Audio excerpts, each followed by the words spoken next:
Time is now 1 o'clock. Welcome to our Monday, June 6th, 2022 Commissioner meeting. We'll start the meeting by honoring our country with the Pledge of Allegiance. I pledge allegiance to the flag of the United States of America and to the republic for which it stands, one nation, under God, indivisible, with liberty and justice for all.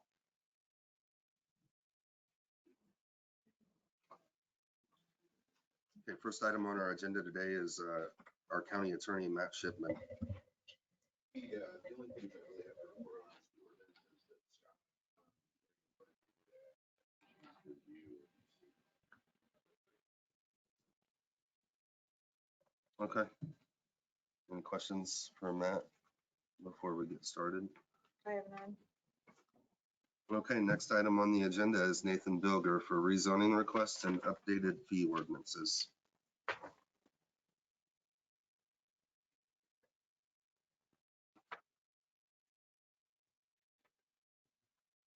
Good afternoon, Nathan Bilger, Planning Director. You have before you zoning certification from the Plan Commission for a request for a plan unit development. This was heard at their last two meetings. They forwarded a favorable recommendation to you.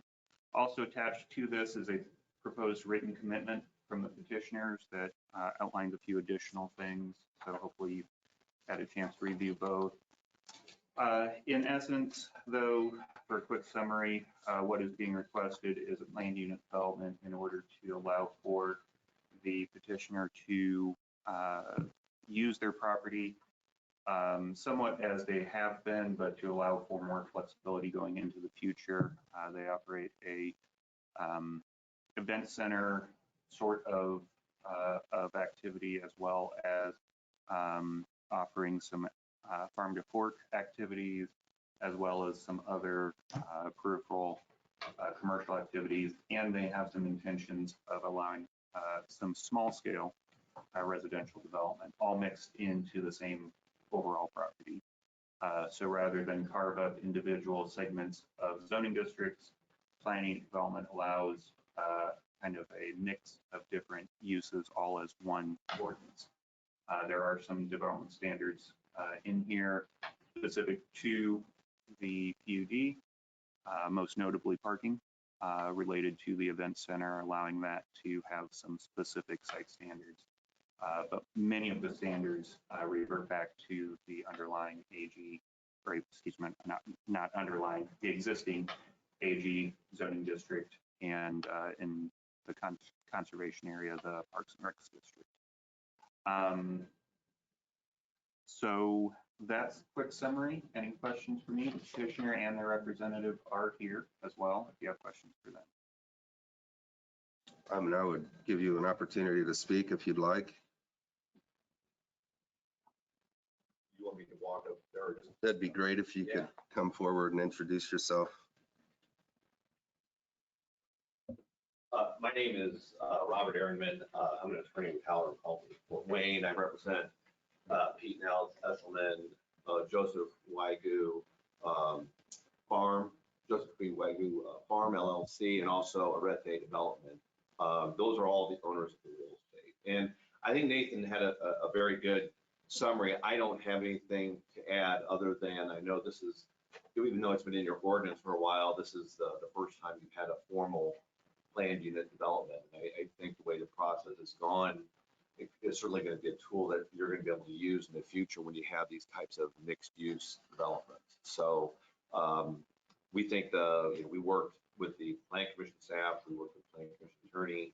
I thought there was a lot of thorough hearing by the Plan Commission on two different occasions, and certainly they vetted the ordinance and gave their favorable recommendations. So unless you have any specific questions of me, I'd be glad to answer them, but I thought Nathan did a very good job of answering or summarizing.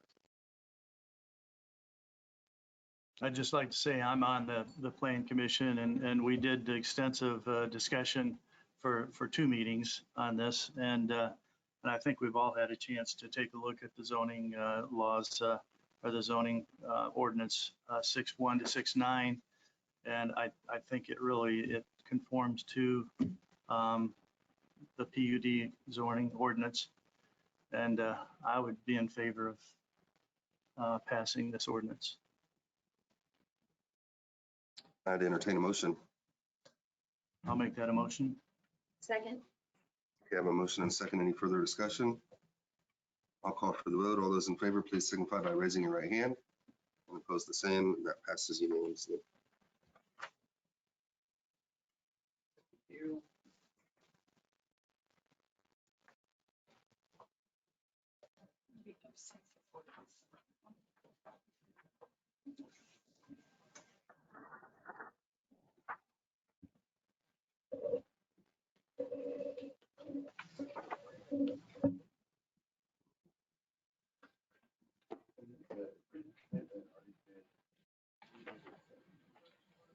That would be executed after the ordinance is adopted.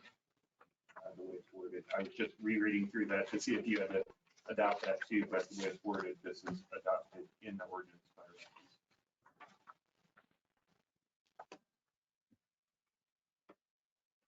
And of note too, the ordinance would not be effective until after all the required publications and the written commitment is recorded. So we've done that a couple times before.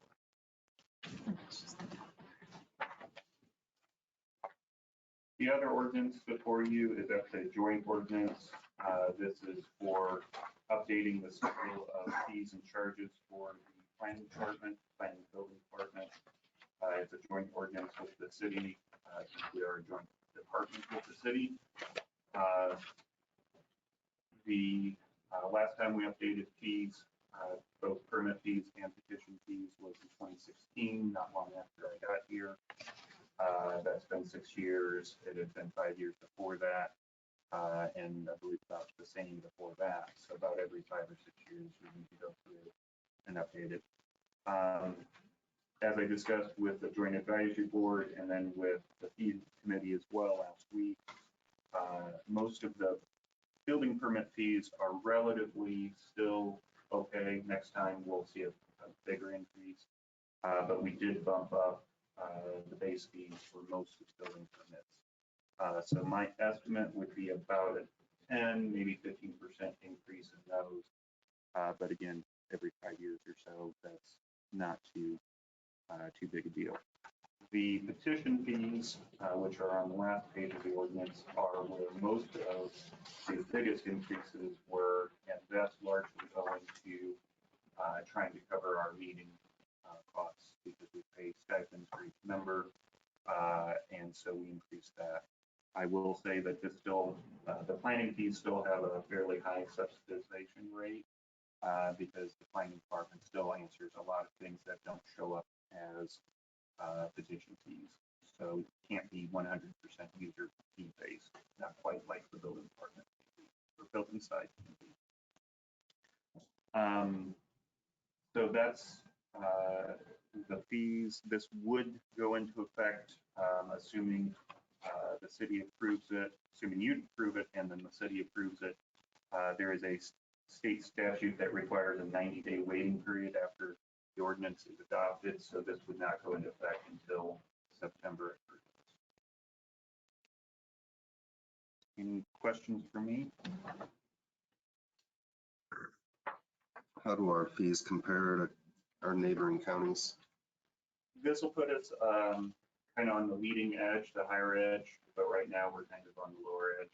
And we, all of us in the region kind of compare fees on an annual basis, so we all kind of mix and match. And you said we haven't changed our fees in 5 years.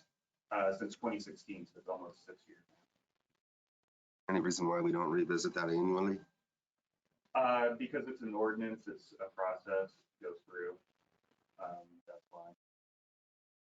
Okay. I'm on this committee and I have no issues with it. All of the members were in favor of it. It's simply just to cover the cost of the meeting. If someone's at putting in a petition, just to cover that stipend for the meeting members. And right now it's not covering that. So I would make a motion that we approve the ordinance as presented with the fee schedule. Ordinance number on that? 2022-07. I'd second that motion that we approve the ordinance number 2022-07. I have a motion and a second. Any further discussion? I'll call for the vote. All those in favor, please signify by raising your right hand. And opposed, the same. And that passes unanimously. Thank you. I'll take this to the city then.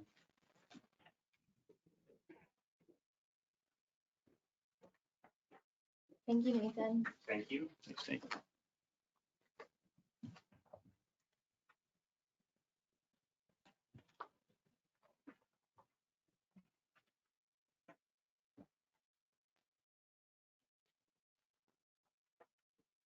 Scott Wagner of the Health Department.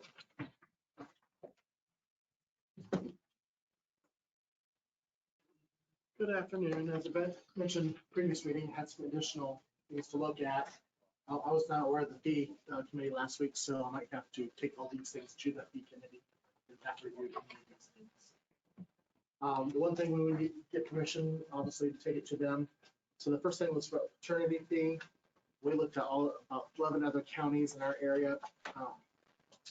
We do fraternities in our office. What a fraternity is, once we have to change or add a parent to the birth certificate. It usually takes about a half an hour or longer to do. Both parents have to come into the office. Our registrar has to speak to them separately. They have to sign an affidavit. This is a legal binding paperwork that they have to do. And we've never charged for that in our history. And other counties do charge a fee for that. So we suggested a fee of $20, which is about the average of the other counties. Won't be the highest, it won't be the lowest. So I just need permission to go to the fee committee for that. Have that approved. And then we probably need to write a simple ordinance for a fee change.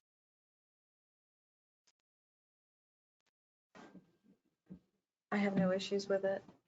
Yeah, I don't know that you really need that in the form of a motion, right? But Do we need, speaking of what Nathan too, we haven't changed our fees in more than 5 years. Do you want me to look at everything before I go for the fee committee? I think that would be smart because it's hard to get the committee together. And if you haven't looked at your fees in 5 years, I think that would be smart. yeah, the trouble is a lot changes in 5 years, especially this past 5 years. And, you know, while I don't want to increase fees, I never would like to do that. Realistically, we have to. Just as an example, so back when the fee for septic ordinance was done, septics were anywhere from $5,000 to $8,000, $10,000. Now they're 15 to 20. So the cost of that permit versus the cost of installation has changed greatly. Plus home prices as well. I will do that in addition to this fee. The second thing to talk about is the weights and measures ordinance. We've never had an ordinance since I started doing weights and measures in 2003. This is basically an administration type of ordinance. And it gives us the ability to do fines, fees, things like that. Under state law, we cannot do a device fee. We cannot charge per device. We can charge per location if you so choose. Several counties have what they call location fee.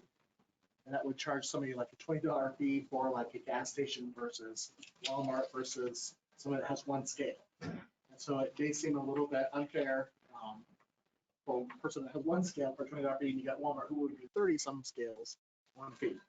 But we can't make that adjusted. It has to be, as far as I know, the location fee can only be a set fee. We can't make it worse or higher just because they have more devices. And that becomes more of a device fee, which we can't do under state law. So I don't know how to get around that at all.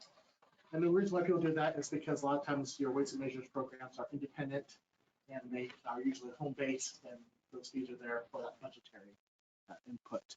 If we were to do $20 fee per location for Whitley County, you'd see maybe about $1,200 a year for all the vendors that we go and do their stuff for. So that's something that you might want to consider. Again, the fees have not been addressed by the fee. Any questions on the weights and measures ordinance? And at this time, we don't charge anything. The state charges a $50 for gas stations. They come up and they take their gas and they ship it off to a lab to check the octane level. All we do is check the measurement of the fuel for 5 gallons. Yeah, we haven't charged a fee ever since I started. And of course, January will be 20 years. So we've been really nice. Is there any grant programs involved with this? No, that's, Okay. the waste management program is implemented by the State Department of Health. They are on Shipman Avenue down there, and they're a pretty small program. There's county programs larger than the state program. And so this would, the only reason we want to do a fee, location fee, is to supplement the budget process for, up to you guys. But that's something you might want to think on when I come back Okay. from the fee committee. The other one is the lodging ordinance. This is something that was asked of the commissioners for me to take a look at. We took Allen County's ordinance and made it more appropriate for Whitley County. It is a rather extensive piece of legislation. There's a lot of work that goes into this. We'd be checking everything from the cleanliness of the rooms, the warewashing temperature for the sheets and bedding, to the, in addition, more pool, checking that when they're there every month, looking at rodents and infestations for bugs, looking at paperwork.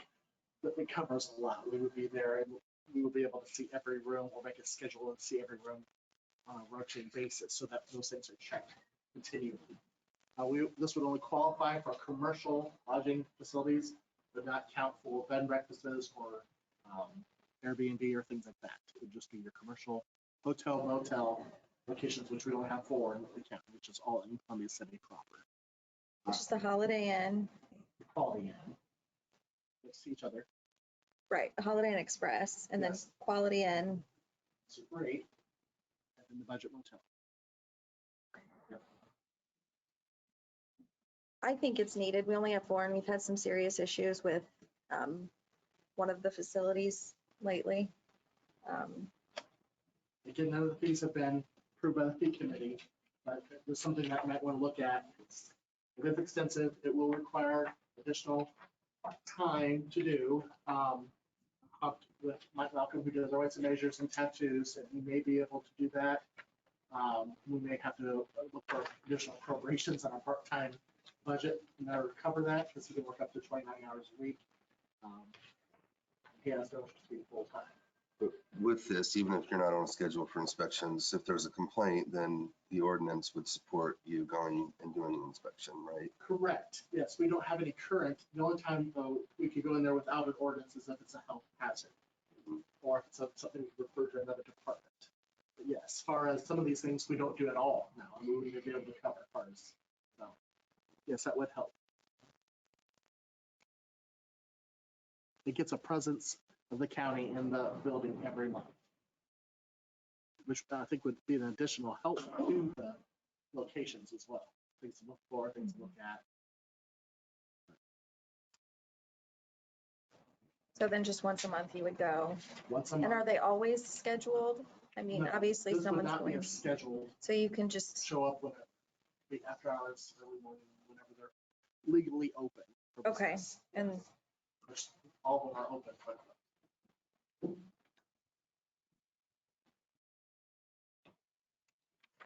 So are we able to pass the ordinances without going through the that's fee you as another fee committee. committee process? Or is it in our best interest to table?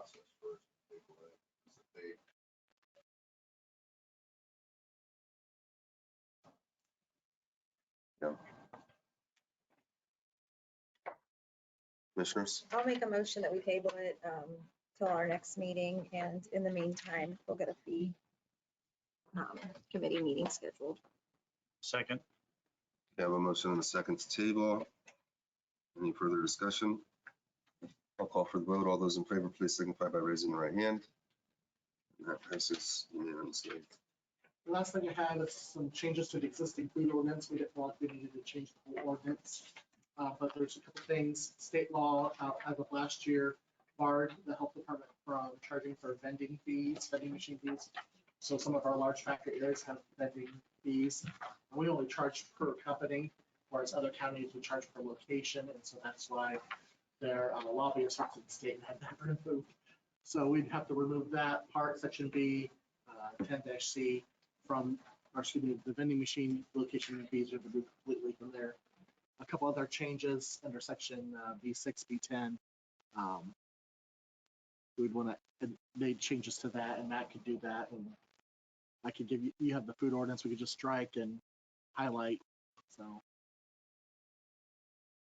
these are pretty innocuous things. It doesn't change anything. In fact, it's a little more beneficial. Basically, after September 1st, we're giving, charging only half fees for facilities, and then also adding mobile units. And if somebody wanted to come in and do fairs or festivals that are only after September 1st to the end of the year, they're giving a little bit of discount. That way they're not paying the whole fee for the whole year. They only got 4 more months. So a little bit of benefit to that. And new places opening up, they're already only have to pay half the fee. So this would be something pretty easy to change. I just don't think you have anything in front of you to sign.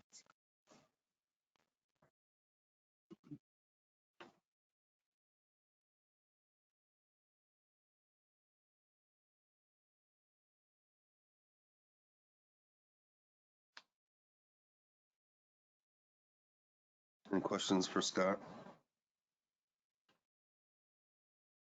So this isn't actually raising the fees Not at all. changing any fees at all. Basically, it's getting rid of a fee, vending machine fee, because state law prohibits us now from doing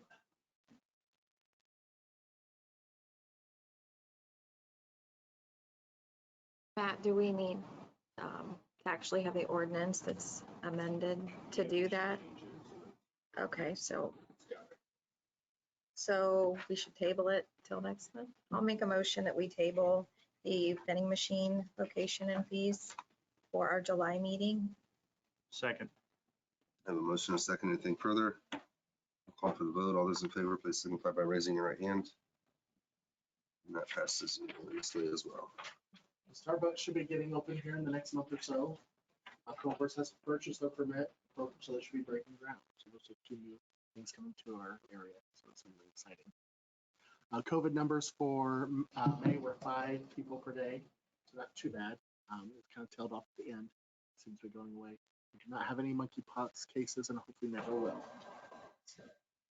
Do you have any more of the free test for any of the residents We that they do. can We come have back? a lot of free tests. You can come in and get a free test for every member of your family.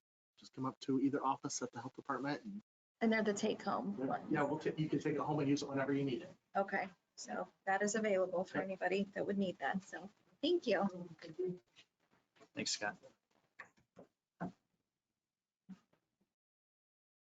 Okay, next up is Carlee LaRue with Drug Free Indiana. And Julie Jensen-Kelley.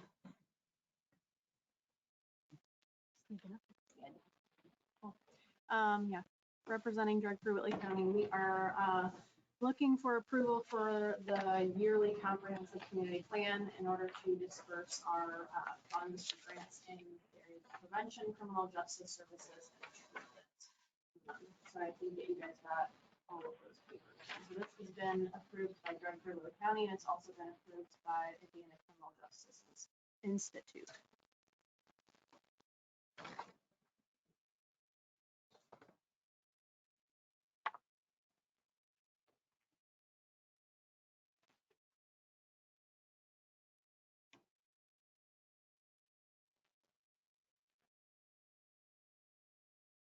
So this already went through the board.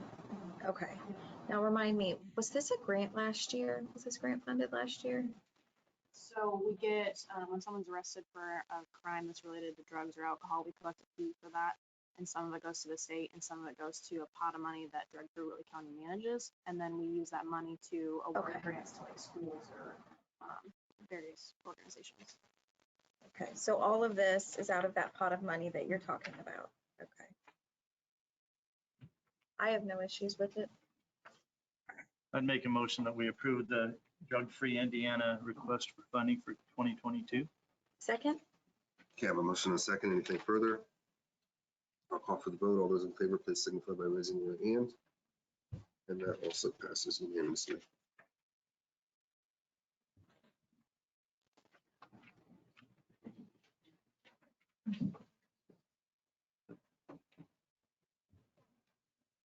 Yep, you can stay.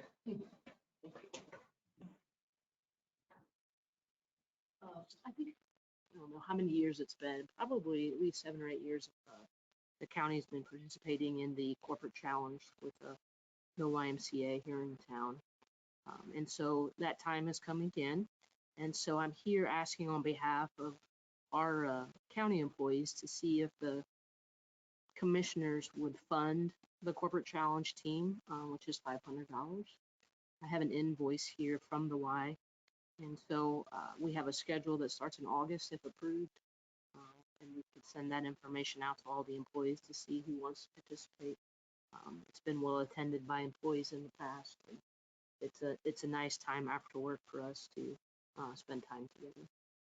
Did we win last year? I was gonna say, I don't see We that. got 3rd place last year. Oh, no, okay. We have had the trophy We here. have had the trophy. I have no issue with it. I think it's a great program and it incentivizes our employees to stay healthy. Where would you like to fund it from? See that? I think- Tiffany, where did we fund it from last year? what was that one? Because I remember we approved it last year. I don't remember what it. how it Probably broke down. dues and subscriptions, I guess, is where.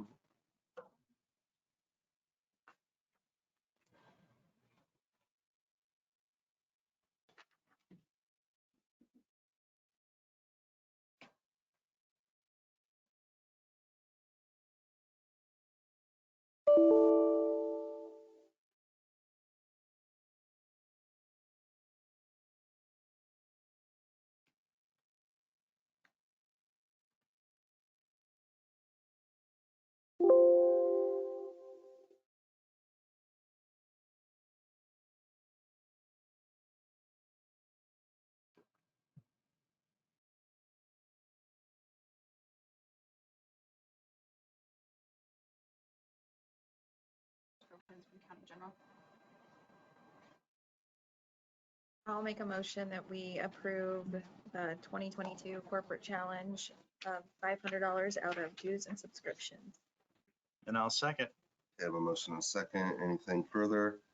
I'll call for the vote. All those in favor, please signify by raising your right hand. And that passes unanimously. Thank you. Thanks, Julie.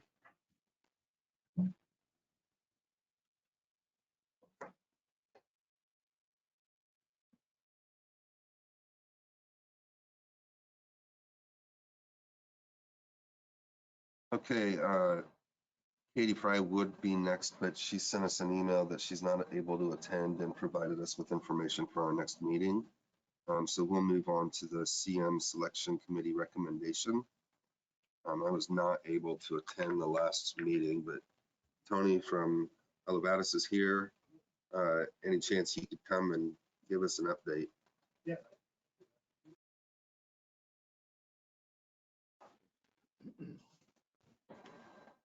Good afternoon, Commissioners. I am here actually representing the CM selection process.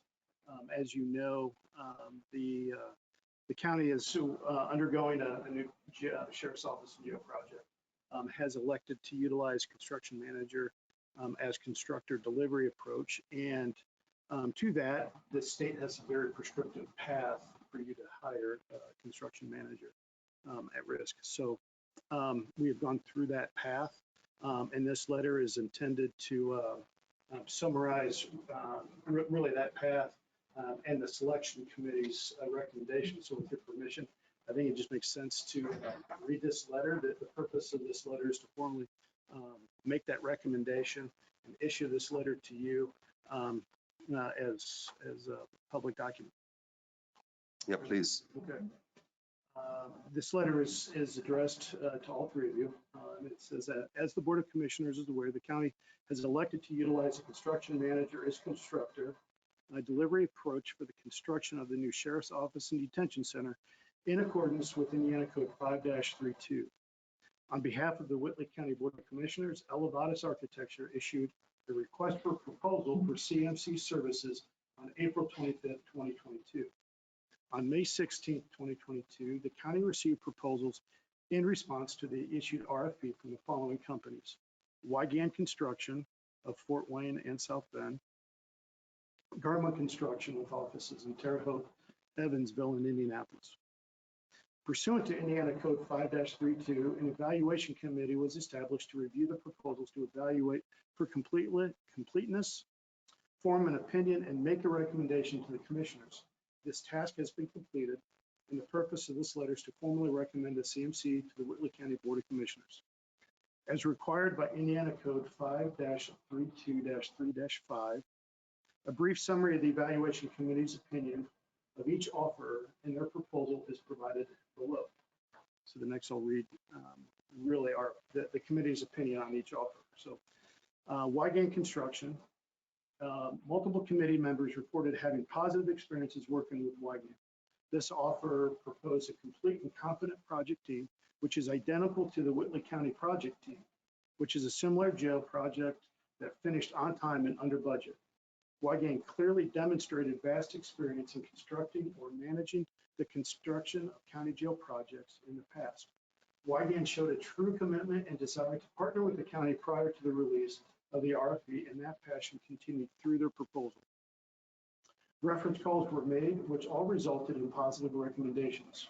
Worth noting is many Wagner employees are Whitley County residents, and their home office is only 30 minutes away, close enough to consider them local by many committee members. Although Wagner's proposed cost to provide pre-construction services was higher than the other, their proposed fee to provide construction management fees was less, which resulted in an overall lowest cost to the county. Next, I'll describe the committee's opinion of Garma Construction's proposal. Although only one committee member reported having firsthand experience working on past projects with Garma, it was reported this offer had a good reputation of providing projects on time and on budget. Multiple committee members reported having met Garma representatives and engaged in conversation regarding this jail project on multiple occasions. Garma representatives seemed to have a genuine interest in the Whitley County and in the success of their project. Committee members noted Garma's significant experience in delivering jail projects utilizing the CMC delivery method. Garma also offered an excellent team utilizing almost the exact team which delivered the recent Fulton County Sheriff's Office Detention Center, which was successful. Garma's proposed pre-construction fees was the lowest, but the proposed fee to provide construction management services was the highest, which resulted in the highest total cost. The committee felt fortunate to have two competing proposals from two excellent companies.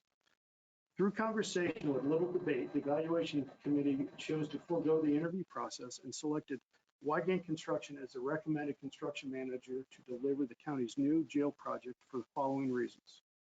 One, they're considered local with employees who reside in Whitley County.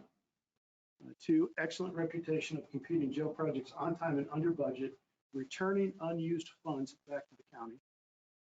And number three, Wagner Construction offered the lowest overall fee, which in the opinion of the committee provided the county with the best value. And it is signed, my name, Tony Vai, Elevatus Architecture Partner, serving as CMC Selection Committee Administrator. So Thank you. The Selection Committee's recommendation that the county move forward with Wagner Construction as a construction manager. Do you need a formal motion on recognizing Wigand as the recipient?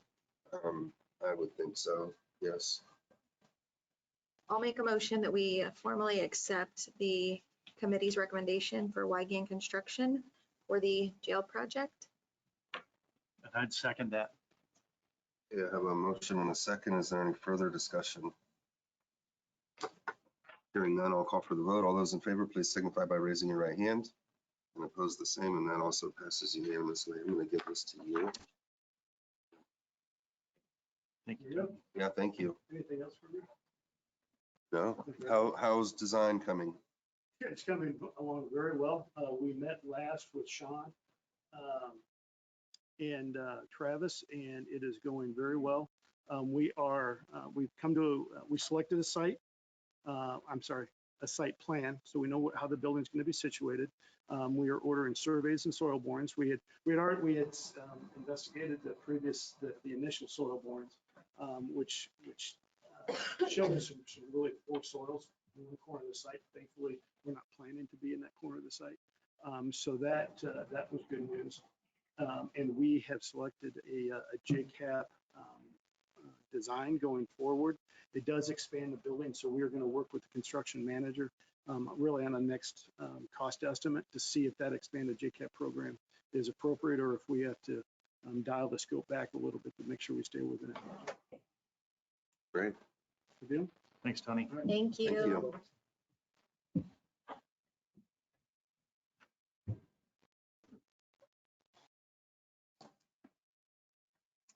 So the next item on the agenda would have been the driving and vehicle use policy. However, that is not yet completed. As you know, the attorney who's reviewing that is currently tied up with other things. So we understand that that his schedule's full and busy, but we'll table that and move on to facility requests. We have two. We'll start with this is a request from Aaron Thomas. The organization is Indiana Physical Therapy, and it looks like it's joint with Journey Fitness. This is for the 18th of June from 10 to 11 o'clock. And the purpose is for a community health promotion physical fitness class event.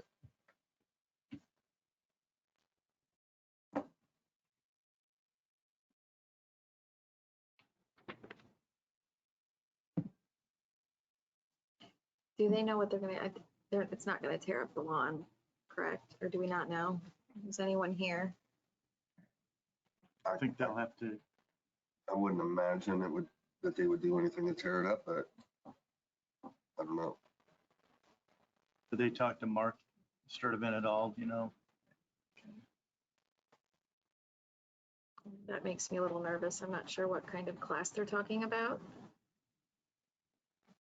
Yeah, It's only 1 hour. right. I 10 to don't 11. know. I don't know what they could possibly do in an hour to tear Yeah. the lawn up. I'd make a motion that we approve the request to use county facilities for Aaron Thomas. Second. Okay, I have a motion and a second. Anything further? I'll call for the vote. All those in favor, please signify by raising your right hand. And that passes unanimously. The second facilities request that we have is from the Elks Lodge, Teresa Dowell. And this is for their annual Flag Day ceremony. They're requesting the north side of the courthouse lawn on June 11th from noon until 2.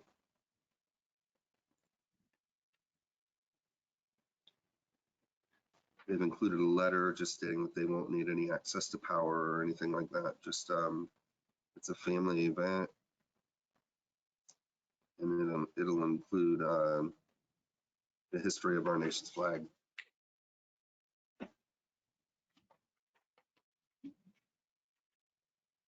I have no issues.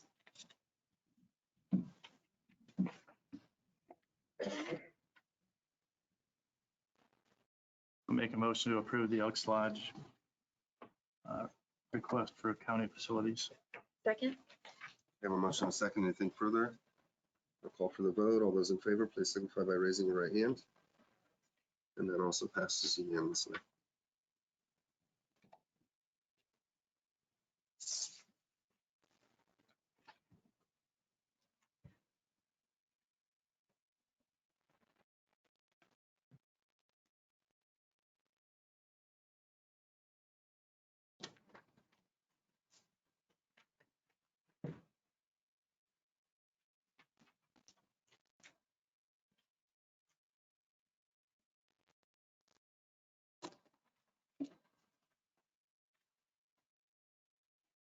Okay, next on the agenda is payroll and accounts payable claims approval.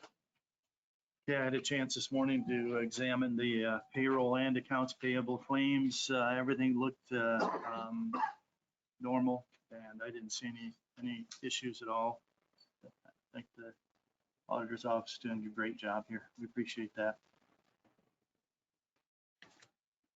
I'll make a motion that we approve payroll. You have a motion Second? and a second to approve payroll. I'll call for the vote. All those in favor, please signify by raising your right hand. And that passes unanimously. I'll make a motion that we approve accounts payable. Second. You have a motion and a second. I'll call for the vote. All those in favor, please signify by raising your right hand. And that also passes unanimously.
And the next item on the agenda is last month's meeting minutes.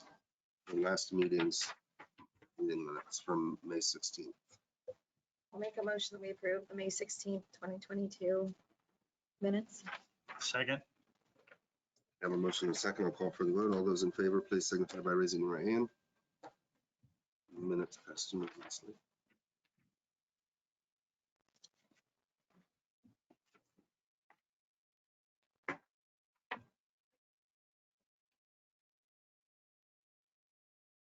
At this time, I'll open up for public comment if anyone's here to speak from the public.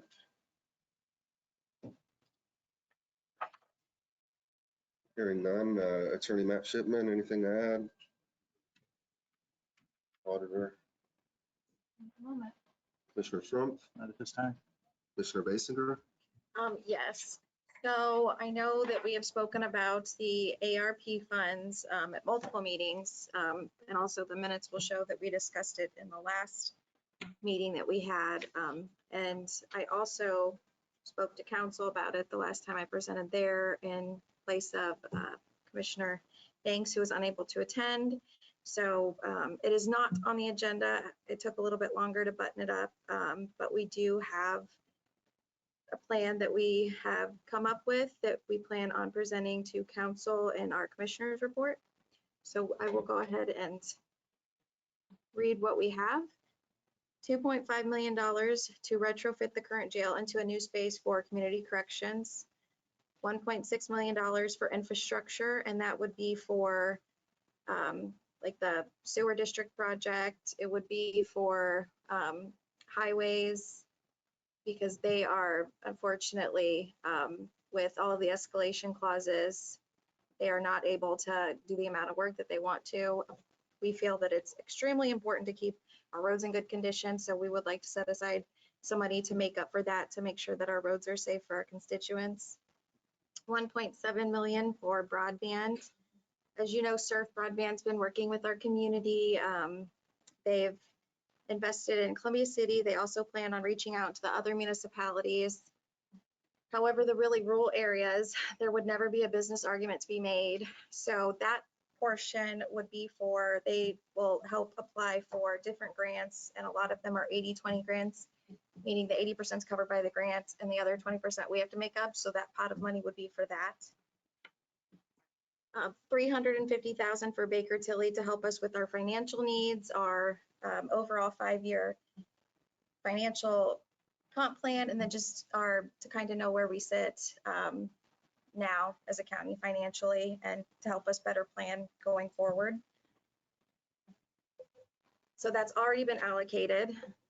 $500,000 for radios for the sheriff's department that they desperately need, and I believe that's already been allocated. Yeah, those have been Yes. purchased, I believe. And then $500,000 $100,000 for a console for dispatch. They have been in multiple times. That's roughly around the cost. I do believe they have to get another quote, so we will see what that comes back as.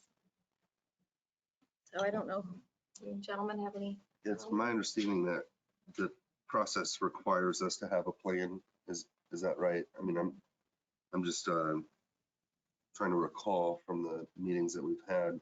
And I know that you were named as, you kind of oversee it, right? Like you're, I log into like the Department of Treasury when all of the compliance reports are due. right.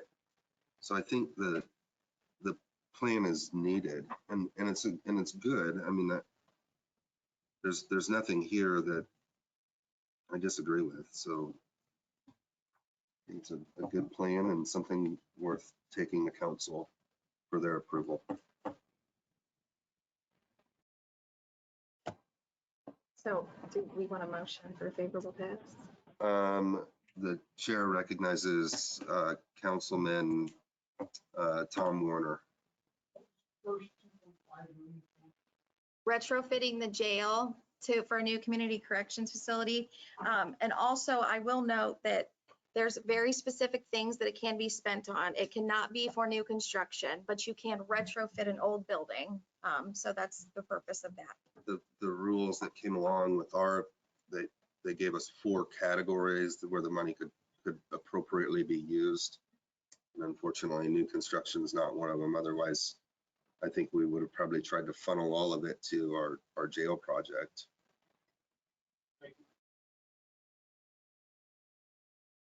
I'm checking, but I believe it has to be in like a formal ordinance.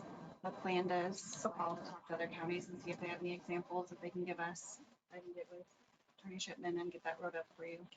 Thank you. I guess I have a question on the Baker Tilly, the 350,000. Was that a number that they gave us on that? I thought it was a 35,000.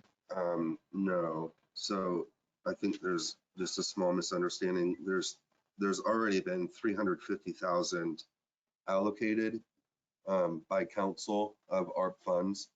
And from that money, the reason they allocated that was for expenses like Baker Tilly. And so we've paid our Baker Tilly bills already from that 350. Okay, that makes sense. Yep.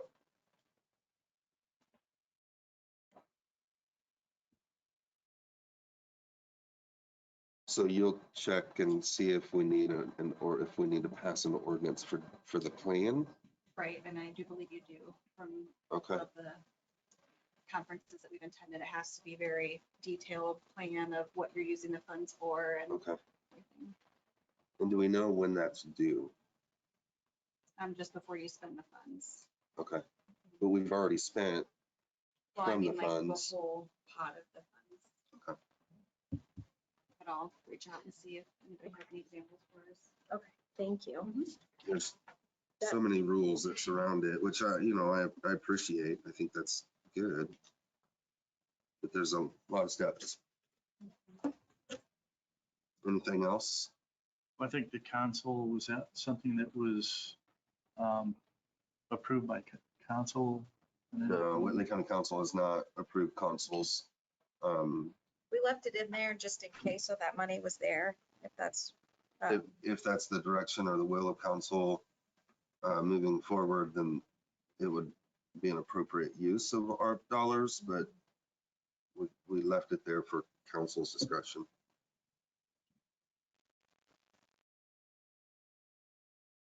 I'll make a motion for a favorable pass on the ARP funds to council. I'll second. Okay, I have a motion and a second. I'll call for the vote. All those in favor, please signify by raising your right hand, and opposed the same, and that favorable pass also passes unanimously. Anything else that you'd like to add? I have nothing. Okay, and I have nothing, so I will adjourn the meeting. Thank you.